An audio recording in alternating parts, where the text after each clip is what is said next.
Welcome back. You're now inside of an actual list in GetResponse. We're here to demonstrate the fact that every autoresponder company you work with is going to have a different process that you'll need to figure out in terms of exporting your list. This is probably one of the first things you need to do when you sign up with an autoresponder company and you begin to build your list, and it's something that you want to do on a daily basis, is to understand how to move your list out of the current autoresponder. In order to do this inside of a list and GetResponse, what you would do is to go to the individual list.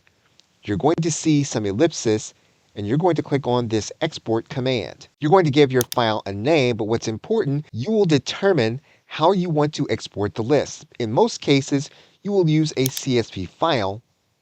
What you will then do is you will give that file a name. And when you click on this element, this is going to export your list to one specific file. And with GetResponse, you can download your file instantly to your hard drive. And again, every autoresponder company is going to be different. Inside of Aweber, you're going to go to your subscribers tab. You will click on your subscribers.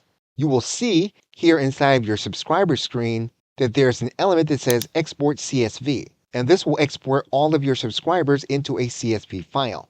So this is a process that you're going to want to be familiar with when you start working with a company. Okay, so with that, thanks, and I will see you in another video.